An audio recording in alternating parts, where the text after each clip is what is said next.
y'all some time to get on here.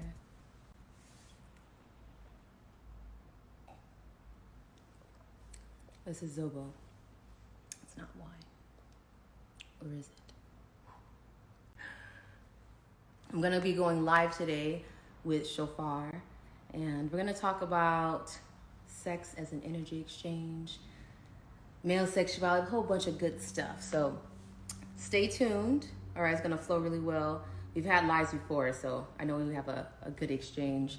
And always we learn something. That's the most important thing. So we're going to learn. We're going to talk. Shophar's coming on. It's connecting. There you are. Hey. Hello. Greetings, brother. Oops, I took a screenshot. I didn't mean to do that. There you go. Okay, let me boost myself up. There. Yeah, I was hoping it was going to be a little bit more light. Let me see 1 second if I can get a little bit more light on me. Okay. I got my lights on.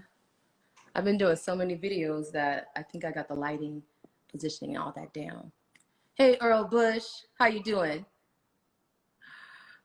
I think that's what we were. Mega Morehouse. What'd you say? Welcome. I'm just saying hi to people. Oh, saying hi. All right. Is that a fireplace? It is. That's a nice fireplace. It is. I wish I could say it's mine. It's my sister Courtney's. What? Yeah. My sister Courtney. Share a name. Look at this one. Let me see if you can see mine. It looks like this one. See? Oh, dope. Yeah. So I was like, I like that. Yeah. Well, Courtney's have good taste, right? They do. She is Sagittarius? She isn't. She's a Leo. She's another fire sign, no Leo. That's my moon sign. Yes. I would like her. We could hang out. No question. Yes, I saw you was down in La Jolla. Oh, yeah. No, somebody on here is from downtown San Diego. So I was like, you know what? My favorite city in Southern California is La Jolla. Okay. It's so beautiful. Yeah, I saw it was somebody named Willie Beeman. Keep him steaming and creaming out there. I saw you. Got bars in the evening. Right. Cool. Well, hello, everybody. Say, so let's welcome Shophar here. We're going to talk about a lot of really important things. And, you know, our sexual healing is in alignment with our spiritual healing. It's the same thing.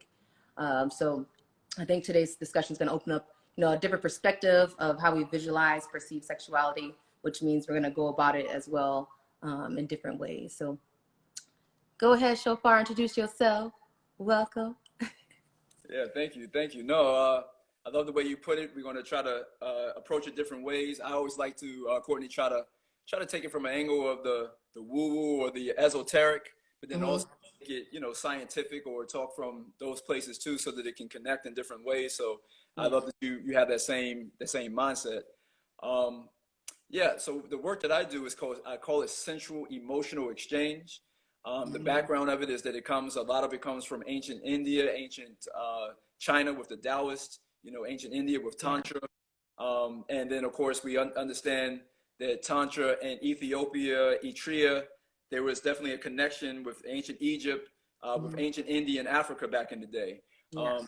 So this is a very, you know, and I know other peoples around the world have their own versions of sacred sensuality. Exactly, they do. Yeah. You know, it's that's the work I call it today. I call it SEX, sensual emotional exchange. The S being for the sensual, being for the physical body, the emotional component, and then the X being for consciousness, for our awareness. All right. I like that. And so don't you have a book that you wrote that talks about all this kind of stuff? I do. I have one called Sacred Orgasmic Living, Soul. So on the cover, it has the picture of Ra. Yeah, it's like a Kemetic sun. Yeah. I remember that. Yeah, with the flower, with the tree, the seed of life, or the flower of life in the middle, and rays of the sun coming down, because we have a soul in us. And if we think about the word soil, S-O-I-L, that has soul in it, S-O-L, again, el sol, like in Spanish. So there's something about the words that need to be decoded. It's like we walk on the soles of our feet. Yeah. You know, so SEX, Sensual Emotional Exchange, is about understanding this stuff. What I like to say, Courtney, is that sex is physical evidence of our spiritual nature. It is Yes. physical evidence of our spiritual nature. I like that. I like that. And what are like some of the things that, like the highlights of the book where you know, places where you appoint people like, okay, you should read this book if you want to know more about this, or if you're, struggling with this. So what kind of, people are looking to read your book? And I just thought about it. I never tried to do this, but since it's right here and you asked me about it, Yeah, so because I see that picture. Yeah. that's So the rays. the tree of life in the middle, and the rays coming down like hands. So because they actually do touch us in a certain way. So, and that's emanating from all of us in different ways. And once we start to do these inner works, we are able to start beaming that more and more. With Exactly. Your light grows. Yeah. That's why they call it a glow, right? When you feel happy, you feel balanced, like you have a certain natural glow about you. Your complexion looks clear. And that's what people see outwardly. It's the inside light glowing out. And when we're feeling like down and dim, like we actually look that way. We look less glowy, more pale or dusky. And so it just shows how energy is so tangible. It's very real. Yeah, when we're not getting that sex, we have those ashy auras. Ashy auras. I saw your post. Right? I like that. Ashy Your auras. energy is stagnant, you're not moving. Especially now, there's so much, a lot of people have a lot more time on their hands. So they are sitting around a lot, and, they're feeling the effects of that. A lot of times your energy needs to move. You need to get that fire going, get your engine running, and then you'll feel better. And if we just remember that, like, keep your body moving, and you'll actually feel more balanced just naturally. For sure. So much of the stagnation. I love the poetics of ancient China. Like, they say stuff sometimes very poetic, AKA just very bluntly. There's like, if it does not move, it dies. Right? You don't have to decode that. Right. It's the same, it's kind of a more blunt way of saying, if use it or lose it. Yes. Right? Yeah. So it makes sense, and it's true too, especially of our sexual energy. A lot of people, if you go on like long sabbaticals of not experiencing sexual stimulation in any way, then you can find it hard to get it going again. Get your engine running again, and it's just, you have to think of it that way. Like, you have to get the fires going, and sometimes it takes time. But everybody has that inside of us naturally. We are born from this fire. It's in us. So we just have to be aware of if it's stagnant, if we're not exercising it. If you don't exercise it as well, you lose interest. I noticed that naturally, right? I just think about being in relationships where you're not putting forth effort to connect intimately or sexually. And eventually, that disconnect gets easier to live with. And, next thing you know, you're in some shit. So. Right. And I think I love the points you're bringing up there. And another thing is, even if we're using it, but we're using it the same old fucking way over and over again, it's like, yo, no. We are dynamic, vast beings. You know what I'm saying? Like, with with all these different energies playing around in us, it's not trying to do the same thing over and over again, and it's going to get bored. It wants to grow. Yeah, that's true. Like that lack of curiosity, and just like doing the same thing. And a lot of times I've had a lot of clients, complain about not being initiated. They're always initiating. And I'm like, well, maybe your partner isn't interested naturally. Like, there's no curiosity there, or there needs to be, some motivation put in place. You just can't expect, just because another person is there and usually we're attracted to you, that it's always going to be that way. And I think that is that natural, magnetism that we have when we do have our fire energy moving. For sure. There's a certain, I saw your post about the stars and how we look up at the stars, and if we've lost that sense of wonder, about the stars. Yes. We're like, yo, that's how we're dumbed down. Like, we should know that there's a curiosity about life and how things work, and about, and a lot of times we're lack that. A lot of times it's killed in us by the age of 7. We already are starting to decline as far as our curiosity about the world or about ourselves and everything. Yeah. It's really, sex and life is the same thing. Lack of curiosity, then lack of growth, lack of interest in doing more with your experiences. And so that's why I always say, like, when you put some effort into learning your sexuality, just put some attention on it, you'll notice a lot more things about yourself, tendencies, when you feel uncomfortable, and it relates to totally non-sexual parts of your life. But back to the stars, though. The stars are important because looking up at the stars is not just spiritual connection. Because for me, it's always been that way since I was a kid. It's like those stars are my aunties in the sky. And I always looked up and I see a shooting star. And then to me, that was like a message or like a affirmation that my guardians were with me. So I love the stars. And I make a point to get to know the constellations and stuff too. But stargazing is something that we don't do that naturally we should be doing out of curiosity, right? And it really helps with our eyes.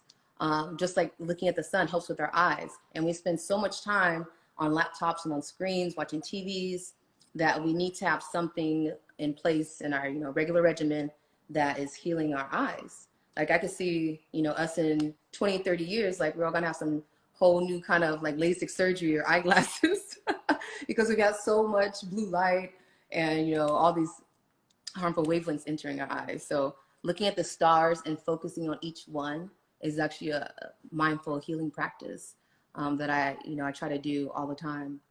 But getting to know them too, like it's navigation. So I always think that at the end of the day, if we have no GPS, I know the sky. Right. Yeah. Yeah, there's a reason why Harriet was able to do what she was able to do, right? Because Harriet, she knew how to navigate. And this is you alluded to, this is a lost art form that many of us, if we don't got that goddamn Google Maps, we done. That Google Maps, honestly, just GPS in general handicaps us from having any kind of navigational competence. It's harder to remember directions. You just depend on it so much. So I make it a point, now I have this thing where I look at the directions and I'll memorize them. If not the whole thing, then, up to as much as I can, and then just go based on, what I see, because that keeps your mind alert. It keeps you looking out, paying attention to what you're doing, because you'll miss your turn, your exit or whatever. So I urge you guys, if you are using your GPS a lot, to just do the simple thing, look at it beforehand, and try to remember the directions without depending on it like word for word, like step by step. I love that. Yeah. Bringing it back to the Hugh being technology, and for the family out there listening now or in time and space in what we call the future, I say Hugh being because and we'll probably go into this because of I definitely like to talk about sacred sensuality these days as far as it relates to race. Yes. But instead of saying Hugh man for me, because I'm decoding, right? So I say Hugh beings. Those of us that have hue from the spectrum of the palest to the darkest and all of the beautiful shades in between. Yeah. Hugh being family instead of saying Hugh man. But this being able to come back, Courtney, to the fact that we are the greatest technology on this planet. Yeah, we are. And we're only trying to imitate how we work with technology. Right. Right. So this is the blueprint they're working off of. Right. And it really is think about technology. I think about it that way as well. Exactly. I remember when I first met one of the three masters that I studied with, and he described Tantra, he described yoga, he described Taoist, Taoist beliefs and everything. He described those as technologies. And I was like, what the fuck? Like, technology? That's like iPhones. No, yeah. it's like apps that we put on our hardware. Mm-hmm. Exactly. It downloads some software and it cleans up viruses. It changes the way your system runs, right? Helps certain systems run smoother, clears up some junk in the system that's clogging it and causing your memory to drag, you need some more RAM. Yeah. So that's really what's going on. And it's good to do it that way too, because everybody can relate to that language. And it makes it a lot of times not so like distant, or inaccessible. It's like, okay, you are a running machine. Like you have parts, you have technology, you have a program that's running, and you have the ability to change this program, to change it, to update it, to, do what you want. And when we realize the power of our minds, that we're the master of our programming. So you can do with it what you will. And most of us aren't willing and really wanting to just be sheeple and go along with things. A lot of us are, wanting to do a lot with our lives. And to do that, you gotta be the master of your own programming. Exactly. Exactly. I love what you said about mastering the mind, because in mastering the mind, that's why I use the acronym SEX. I've heard sacred energy exchange, and I like that one too. But for me, the one that I picked for my book and everything, sensual emotional exchange. The reason why I picked that is because for me, the X is again consciousness, our awareness, our mental that you just talked about. It's also for the breath. So taking our awareness and connecting with the breath, and then the emotional component of it. What the emotions does is like emotion. It sets something in motion. If we look up the word hormones, if you look up where the word hormone comes from, hormone, it comes from the Greek, which means to set in motion. So our emotions set off our hormones.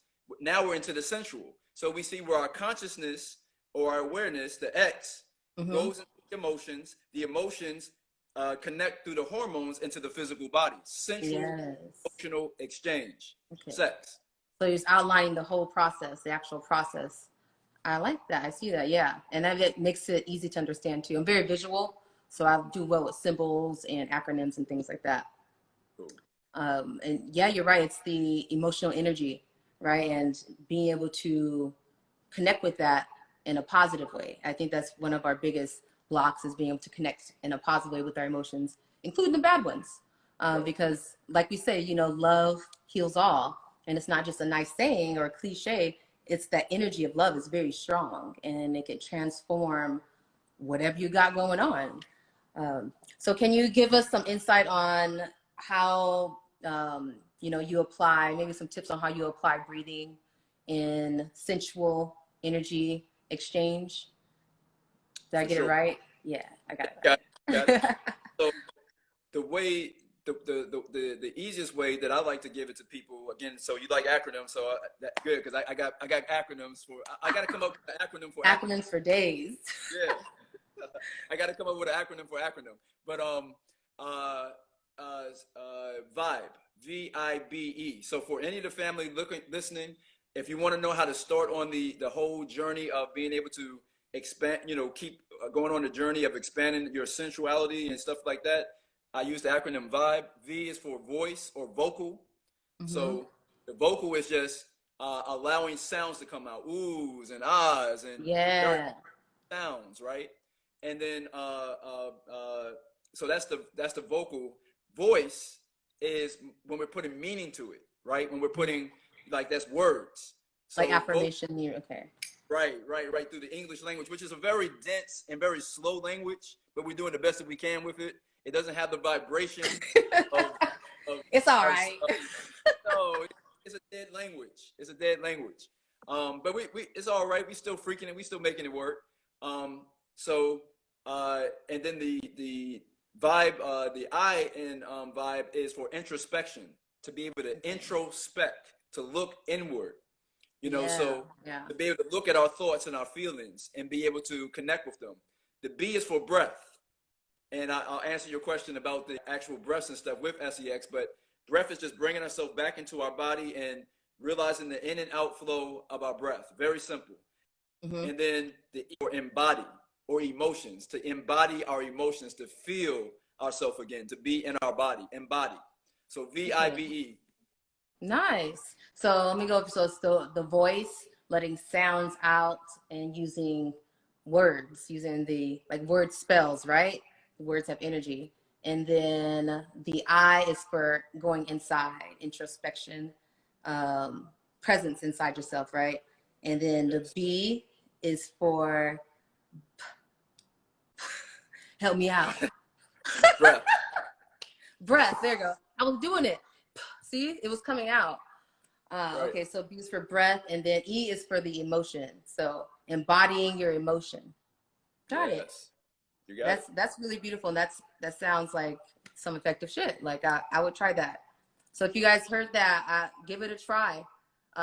Using using the acronym VIBE, and it's working on your throat chakra, your heart chakra, all of it really. It's a holistic practice. As long as you're using your breath and that mindfulness, that mental awareness, like it's a holistic practice. And I like something that you mentioned earlier that I want to point out to the family out there watching too, is that uh, forming a different feeling or different over inner and understanding of our quote unquote negative emotions. Because as you alluded to, they're not really negative. You know, they're actually I call them soil emotions. So when Kirti, my lover, and when we do our workshops together, we actually we take people through the soil to soul. Soil being the emotions that we feel in our bodies, that may not be the most pleasant. You know, the sadness, the grief, the anger, the depression, you know, the anxiety. But these are actually the soil, Courtney, that, as you know, the soil that the tree grows from. Yes, yes. It's nutrients because it causes resistance so that you can grow and push past your your infanthood. Like you need to push past whatever step that is and grow. And that's a really good way to put it because I love plants. Actually got plants just, you know, so I can take care of them and be more mindful of them. But yeah, that's how I think of them as well. I think of those opportunities to get to know yourself and really give yourself love and compassion, right? Those are not times to get to know yourself or get to be aware of something and be like, oh shit, there's something wrong with me, or like, damn, I'm messed up. You know, we have so many negative things we say to ourselves. Whatever you discover about yourself, it's fine. You know, that's you, that you're getting to know yourself. And when you accept that versus resist, you know, that's when you have real healing. Like every part of you wants to be loved and accepted. So if you have this part of you that feels icky or feels disconnected, like why wouldn't you give it love to make it feel accepted? Right? That's part of you. Right. So I really appreciate that visual of plants and stuff. I did that in my webinar actually last week. I took them outside to a plant. I'm like, look it, this plant is dry, but it works. Yeah. Hello. Hi, Sylvia. Men's Youth. Hello. Or does hormones set off emotions? I would say that emotions, it kind of is a cycle because emotions, let's say there has to be a trigger, right? Your hormones are not gonna like you're not gonna have, let's see, a dopamine hit from just sitting on the couch doing nothing, right? But let's say that you go get some food and it's really yummy and all that, then that's gonna cause your hormones to be triggered and you'll feel this emotion of happiness, right? And then from that happiness, you can start to feel another emotion. You know, you can go into a mode of being dissatisfied, feeling disgusted that you just ate a whole cake. So in that way, there's triggers, and then there's natural hormones, you know, that just resonates with our energy. And then there's triggers that are going to change those hormones. So there's always that presence of emotion, and they're in a constant state of transforming. Exactly. I got long ass answers. I'm getting better at that. Oh, no, but at least you understand. That's perfect.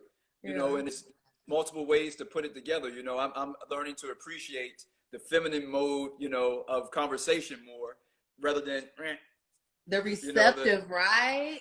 Right. And you know what? Even as a woman, I can say the same exact thing. Just having this habit of having to answer before people are finished talking or before they even, you know, the thing comes out, just always being ready. That's what it is. Always being ready. So you have to learn to calm the fuck down, take some breaths, be present, really take in the conversation, you know, what people are saying, and, you know, answer from that. And so I've had the same kind of struggle. We all need to do that, I think, especially just developing more presence. Well, I think you talked on something very important there. Is like there's such, I think in this culture, a lot of us are starved to be heard. You know, that's why Instagram, it was bound to be a multi-billion-dollar or million-dollar industry or business because, you know, social media, it was because so many of us, we've deprived of being heard, you know? Yes. And to be up these little phones and to now get our voice out there. But with that, there can be a place where it's like we don't learn how to do this still. And there's a reason why the word heart has ear in it. You know? Yeah. If we look at the word heart, it has ear in it. You know, here, or the word here, all we got to do is add the word T to it and we have heart. It's Mm-hmm. telling us something. Like there's codes in these words that let us know like we need to be able to listen from here. Yeah. Yeah.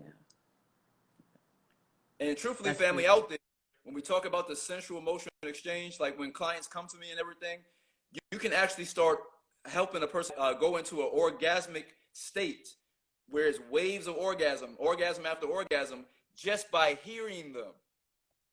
Mm. Because a lot of That us, sounds we, nice. especially the feminine, it yearns to give that love, to be seen, to be heard. So when it's Yeah. actually when something deep inside of the feminine knows that it's been heard and known that it's been seen, it just relaxes even more into itself. Yeah. And you know that makes sense too, because in the Tibetan tradition of Tantra, the heart center, the space element, the sense that it works with is sound, right? So it makes total sense, right? And just also turning that reception, being able to hear instead of listening or being distracted from like the buzz around. That's really where the practice comes in, because we struggle because of the mind busyness to actually like hear, what's inside and go inside fully. It's like we have this tendency to like keep trying to observe. We don't trust ourselves to go inside and be safe in there, or be, just be present there. We have a tendency to keep staying outside. So it takes practice, but honestly, those are where the wisdom comes from, like where you learn yourself the most, where you have the most compassion for yourself and other people. Like when you heal from that heart space, it's really, you can't really judge anybody else, because you can feel pain. You can feel also the real need behind things like anger, you know, or people that are malicious or not happy. You can feel the real pain behind that and connect with it versus wanting to fight back at it or retaliate. So, yeah, that's just the sound really resonates with me. That's why I use my sound healing bowl. That's why, I use my voice. So all that is part of receiving more, hearing more inside. I love that. Mm-hmm. Yeah, because they call them organs, like a musical organ, like our Mm-hmm. organs Yeah. inside of us. All They right. have a certain sound, they have a certain resonance, they They have a got a certain vibration. frequency. Yeah. Yeah. Yeah. I had a question today about porn, because I did post that video yesterday. It was a really good video. I don't know if you guys saw it, but it was me, my friend Carlton, and Samaya, and we just did a talk. He said, God has got the voice. Thank you. Two Blessed coming out at the end of the month. But we were talking about, porn in general, and really that conversation was about the need for better representation in Black porn specifically. But then we ended up talking, more about how we relate to it or how we perceive it. So there was a question about addiction to porn, and my answer to that, part of my answer was that, when it comes to porn addiction, it's really not the fact that you want constant stimulation or constant sex. It's this, it's more of the compulsion. You have this habit to go seek, this pleasure. It's very surface level pleasure. So going deeper into, what are you really needing? What are you really seeking? What is your motivation? What are you trying to get out of this? And that usually, from my experience, really helps them decode the habit and disconnect from that shame or guilt of having a sexual, addiction. Because there's a deep need in there, and that's why you're doing this compulsive behavior. So you have any advice for these guys that have dealt with that? Or even women, actually. Like, everybody can deal with porn addiction, honestly. It is. It's starting to be, across the board, men and women, all different types of Oh, yeah. uh, shows up now.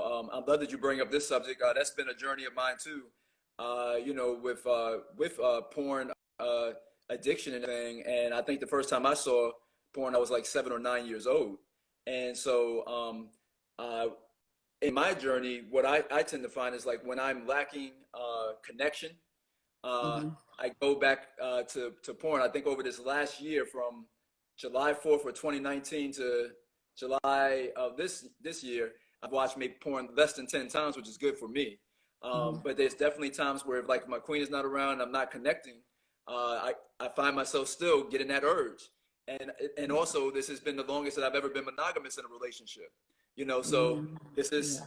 the and like I want to go back to old habits and variety and you know all this different stuff. Yeah. So I would say for guys, don't shame yourself, or for anyone, don't shame yourself around it. Don't feel guilty about it. At the end of the day, it's really just people having sex. You know, Mm-hmm. that's it.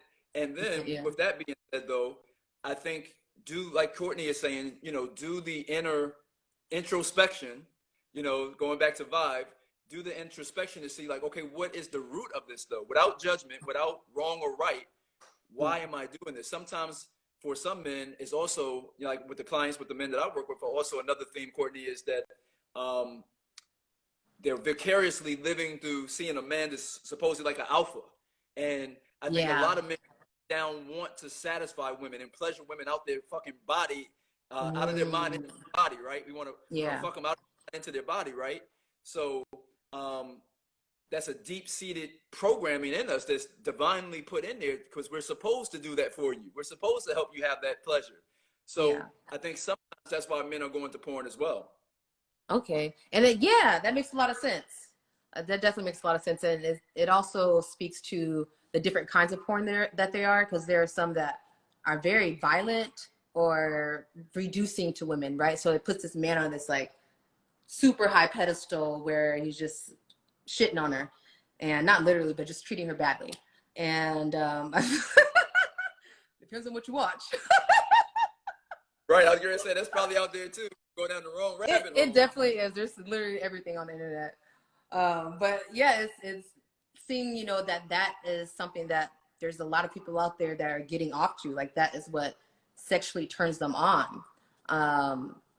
And so that speaks to a lot of their needs for feeling strong, masculine, and also decoding what that means to them. Because obviously they have a skewed perspective of what it means to be masculine, or powerful, whatever that is. But it's definitely not treating women like that.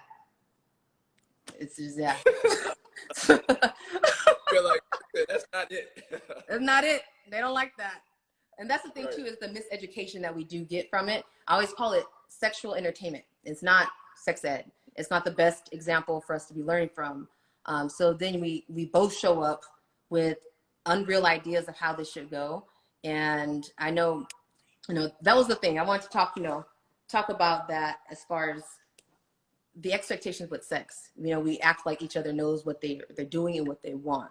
And you know how to please me, I know how to please you, and we don't talk about it, just understood. And that mindset is really messing up a whole lot of opportunities for real connection, real growth, real healing. A lot of it's ruined relationships, like couples that have never had, you know, good sex or a real connection, because they don't know how, not because it's not possible, right? So the need for us to know how to connect sexually and be present with each other is vital, you know, especially to make, I feel like, not holistic, but whole, powerful humans. You know, you want to make some like powerful, you know, enlightened offspring, then start off with seed that is emulating that light, and do that. Start with yourself. So what was I going to say about the porn thing? Yeah. So with the porn thing, also, I always tell them, you know, don't feel like, you know, you have to stop doing a drug. And instead of putting your focus on, I have to stop this addiction, because then you get the no fat kind of attitude, which is really popular. But then it's also, if you get that, then it's just like quitting a drug. Like you're going to have urgencies, or you're going to need to, you know, to get some. And then when you don't, you're going to be fiending. It's going to change your mood. It's a terrible way to live. But if you put your focus on actually exploring your pleasure, continuing to do it, but with a different perspective and a different, you know, open perspective, getting to learn yourself, then, you know, you do have a lot less to worry about. And it's a lot more learning experience for them. So I always tell guys, don't, you know, try to stop cold turkey anything. Change your perspective, you know, flip it around. I love that. No, I totally agree. And that's been my approach. And, you know, taking your time with it, being patient. And I love what you were saying too about it kind of desensitizing us and stuff and everything too, to the connection part of sex, of connection. And you know, the ask for the connection, what we're asking is a big thing about vulnerability, and Yeah. that's a huge challenge for all, especially the feminine. I know when we had did the podcast where I was interviewing you, we talked about, you know, sexual healing, you know, through trauma, sexual trauma, and everything, Hmm. and we talked about collective trauma of the feminine on Yeah. this planet. That's all of us, right? Because of patriarchy, and so all of us have a collective trauma, and what we're asking in sex is for the feminine to fall into, like, what I'd like for all the family to do just for one quick second is for all of us to close our eyes. And this is an embodied way, like when someone asks us like, if we, how would we embody the word vulnerable? Close your eyes. Now you're vulnerable. And now we can open our eyes again. So that's what we're asking in sex. That's what we're asking for the feminine to do, is to not know what's getting ready to happen. And we're asking for both partners to get in touch with that feminine essence in themselves. And I'm not talking about genitals. I'm talking about the energy in us, the feminine energy in all beings. When we step in the bedroom, Exactly. we need to be in contact with that part of us that doesn't know what's getting ready to happen. If we already got it all mapped out, we're limiting the energy. Exactly. And that's when you tend to lead with dick first. And that's not something that prompts me to be vulnerable or open most times, right? Depends, because in the right mood, a woman gonna get what she want no matter what you do. But let's say, you know, like those times where a lot of us are not in the mood, or we're not, you know, feeling like doing any kind of penetration, but we still want intimacy. And that is where a lot of our connection is lost, because we feel like they're the same thing, or they have to be like, first you do the intimacy, like cuddling or kissing, whatever, then the sex is afterwards as an obligation. But really we can just stop there, like whatever meets your needs. And as women, we definitely have to take the reins as far as advocating for ourselves. He's not in your head, or she's not in your head. They're not in your head. So the things that you're thinking, they can come out in a way, you know, that just expresses what you need, what you want, and it's received. And when it's received, that's when you have trust. And then that's when you can start to be vulnerable. But if we continue to just keep the things in our heads, all the thoughts to ourselves, how are we going to grow our experience and have a better experience? How's that person going to learn? How are we going to learn? How are we going to push past just laying there and taking it until he comes? Right? That's no way to live. And so you have to advocate for yourself and ask for what you want. And it's, the men know too, you got to ask, right? Like, do you like this? Or, you know, after you're done, maybe even like get a review. My friends taught me this exercise that they did as youngsters, because they start dating earlier on, but they would do like a review, like, okay, what was your favorite thing and what was your least favorite thing? Or what was something that you want to work on? And just doing that quick little exchange really makes you feel comfortable that it's not a performance act. It's nothing that looks a certain way, and that this person is on board with like getting to know you like a real connection. I think and that's a big ask, especially for the masculine, those of us that are male or men gendered, right? Because ego is very, and I'll speak for myself. I know mine has been very fragile, you know, Yeah. and it's been a journey to heal around that, to not have such a fragile ego, where we can ask these questions, and instead of it being lowercase ego, you know, edging greatness out, where it can become capital ego, evolution going on. You know, the ego is not bad. You know, it's not evil. You know, but when we have a lot of false beliefs running on, you know, apps running viruses on our hardware, you know, and every little thing or thing, especially around sensuality, we can be set off and have triggers. And then that's not going, those triggers that we're carrying in our being as the masculine doesn't help the feminine feel vulnerable. It doesn't doesn't allow her to feel, to allow herself to be open. And we can feel it too. Exactly. She can sense in there that, oh, if I say this, it's going to fucking blow up.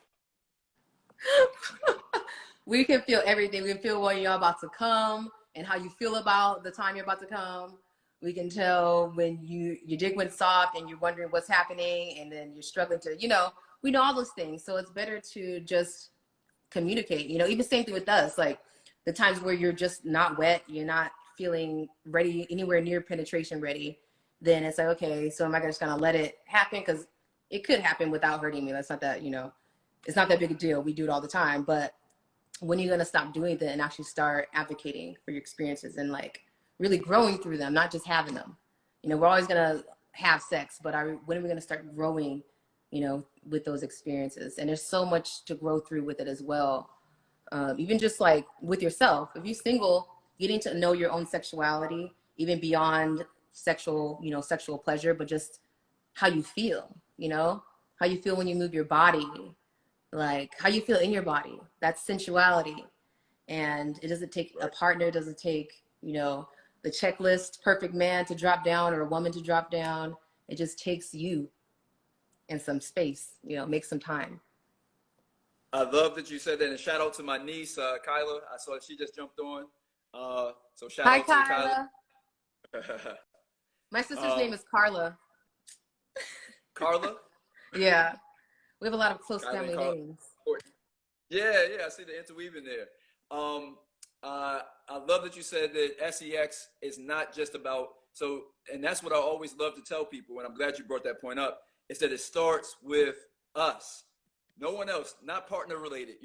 Sensual emotional exchange for me is about people understanding that we have the masculine and feminine energies in us, that our heart is beating, that it's going through the arteries and then it's coming back with the veins, or that our inhale and exhale of our lungs, or that we pump melanin from our pineal gland and then we pump serotonin, to go to sleep.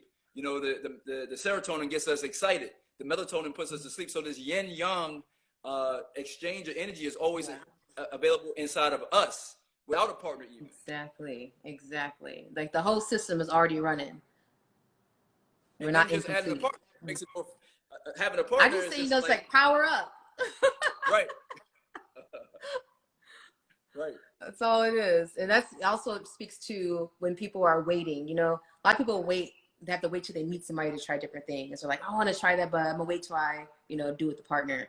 Like when you start on your own, when you have your own journey by yourself, whenever you do meet somebody, and when you do, you're gonna magnetize a totally different person than if you had, not done this and just waited. You're gonna magnetize somebody that's at your frequency and that sees the growth that you've gone through and that respects it and wants to join you on that.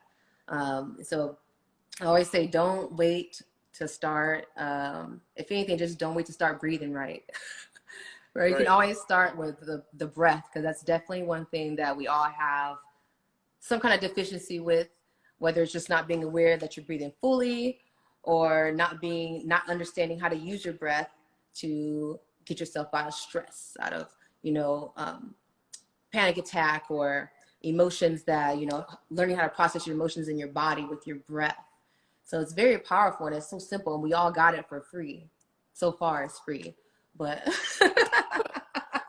they already got us on the water, y'all. We're already paying for water. Yeah. Right. Ooh.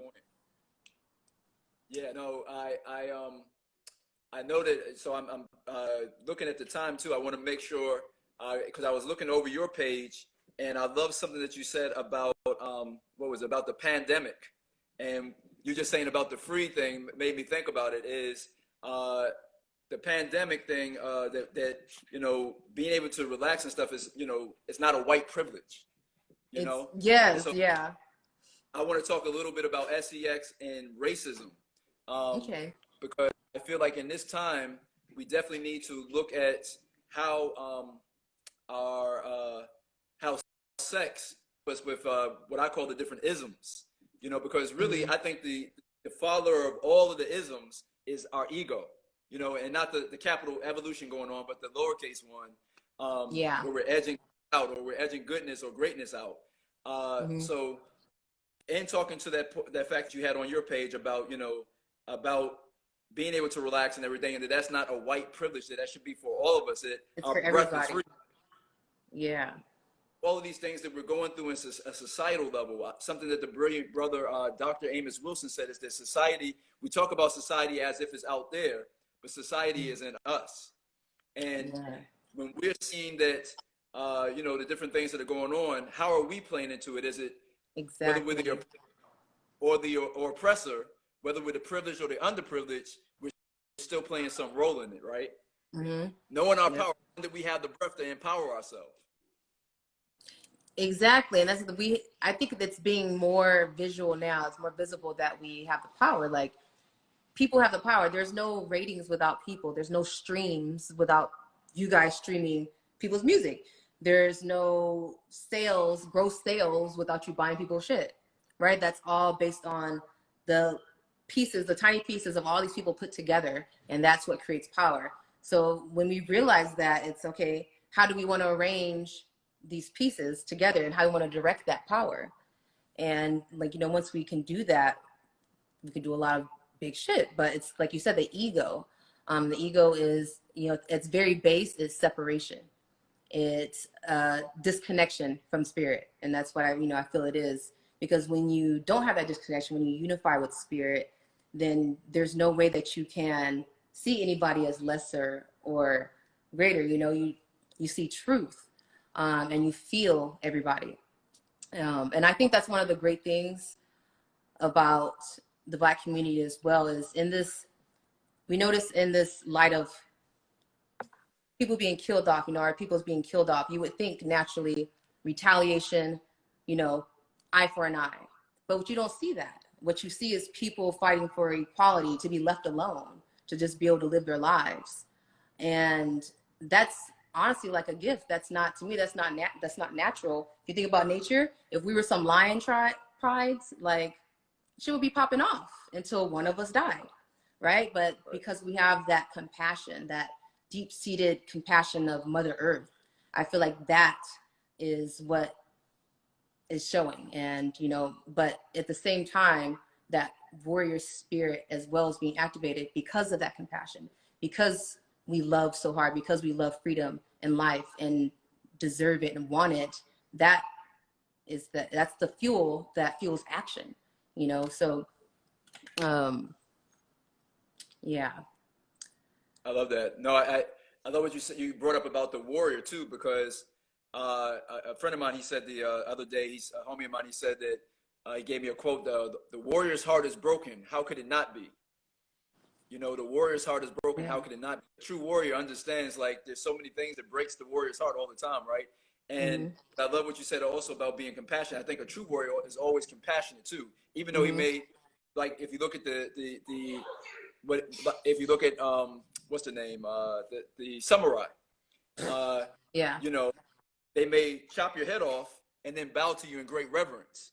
But it's a deep understanding, like, hey, look, you were fucking up. It was nothing personal. But I respect your life. Right. Yeah. As the Tweed people of Nigeria say, Ijoma, travel well, journey well, motherfucker, because you were messing up. And so I love that as a response, because I've seen brothers on Instagram, they get in the AK-47s, and I think all of the responses, Courtney, to me are valid. All of them. Exactly, they are. They definitely are. That, and then we need some that feel called to do something else, to meditate and everything, and we need all of the responses in between. I think exactly it's like all whatever feels natural at this point. That's exactly true. And it's funny because I was talking about that, like, being in that warrior spirit. You are going to fight. You're going to fight for what you know is right, and that's not going to be politically correct, or it's not. And why would you expect that? Because think of where the pain that comes from. Think of just the generational, the deep-seated trauma that comes from. And there's so much healing, that we are already going through, and also to keep growing through. The best thing we also need to do is take care of ourselves. And that's why I remind people, meditate. I don't care if you went and, do the protest and you burned something and got in a fight, still go home and meditate. Okay. Remind yourself of why you're fighting. Okay. Fill your heart with love for your family, for your friends, for your community, and keep yourself bound. Take care of yourself, because at the end of the day, like, mental freedom is where it's at.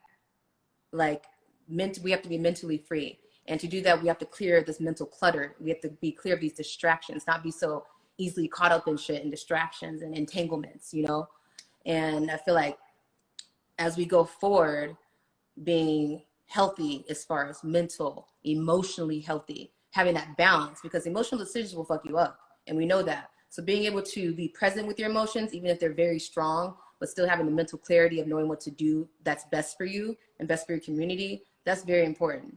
And then being physically fit, because like you don't want to be no wobbly warrior. Like we got to be fit all the way, you know, keep your fire going, keep your sexual energy going. So now's the time to take care of yourself fully, like tap into that deeper level of spirituality, of sexuality, and really free yourself mentally. I agree. I agree. And there's so many subtle things too. What'd you say? I said there's so many subtle things, like subtle mental blocks, subtle. Let me tell you one example. So I used to go to the crystal store when we used to go to the crystal store, but I used to take my purse with me. I went there one time and the lady was looking at me and like kept popping up in the same aisle that I was in. So then the next time I went there, I didn't take my purse in, but I got to the door and I was like, why the hell am I adjusting to this like racist behavior? So I went back in the car and I went and got my purse, and you know, they looked at me or whatever, but I was like, that's your problem. Like that's your racism and your, you know, sick thoughts is not my problem. It's your problem. So in that way, I can de-burden myself from whatever they're thinking and go about my business. And so that was just a subtle thing that I had, you know, learned over, not even just that store, but just over time of just being followed around the store and, you know, being asked questions like, do you need help finding something? Yeah, everything okay? Like you asked me 5 times, like, so yeah, but as we evolve as well, it's also knowing, having that mental clarity of when to act, how to act. And yeah, it's a journey, but I have compassion for every way of healing that is going on, whether it's, you know, protest and rioting, speaking out, fundraising, like all those are parts of the moving puzzle that's going on, and we all need all those components. I agree wholeheartedly. Did you guys have any questions before we're gonna head out soon? So if you guys have any questions, put them in the comments. I'll be right back. All right, he's gonna be right back. He's gonna be right back. How's everybody doing today? Oh, that was quick. I was about to start a whole conversation.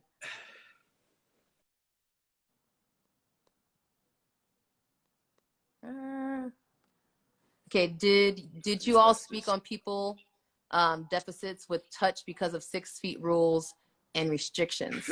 Oh yeah, I think about that all the time. I haven't talked about it, but I when I go out, I'm very much an observer. And so I observe and think about what our needs for healing are, because based on what, you know, our hindrances are. Not being able to touch and hug, I can still see people want to do it because their bodies are like, you know, we're making the gesture to do it still. So we still want to do it, but I feel like this is definitely going to, it already makes people have a phobia of each other. Like not even just 6 feet, but people will go all the way in the street and walk away from you if you don't have a mask on. And it's just causing a lot more phobia between people, a lot more disconnection. And it's the biggest thing is not physical, it's the mental disconnection that it's causing. Just that way of thinking. When I see another person, like, oh, stay away from them. It's really opposite of what we are programmed to do. When, as human beings, we love to be touched. We love to touch.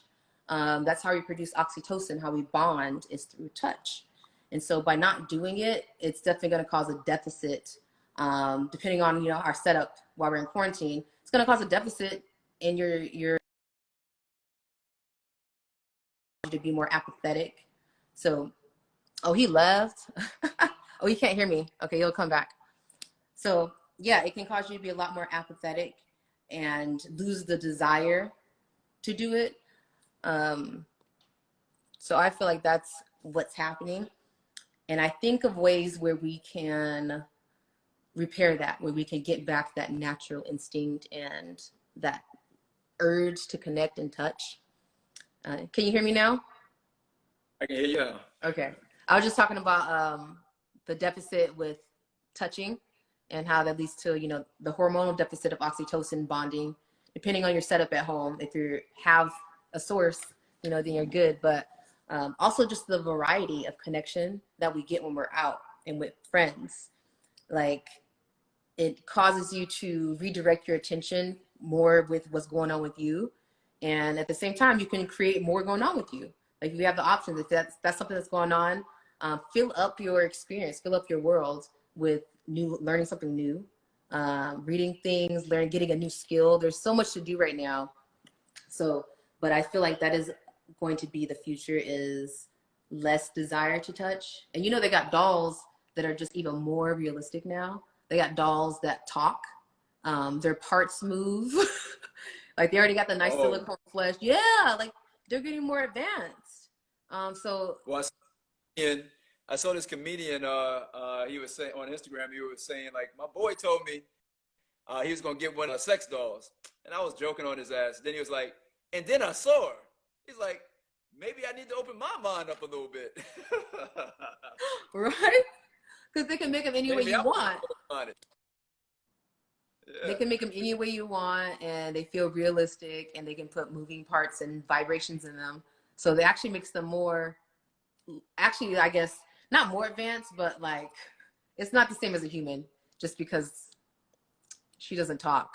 She doesn't give you, you know, feedback. But that also, if you're already going to a doll experience, then I feel like you're already at a state where you no longer desire human connection as much, or you feel like you don't have access to it.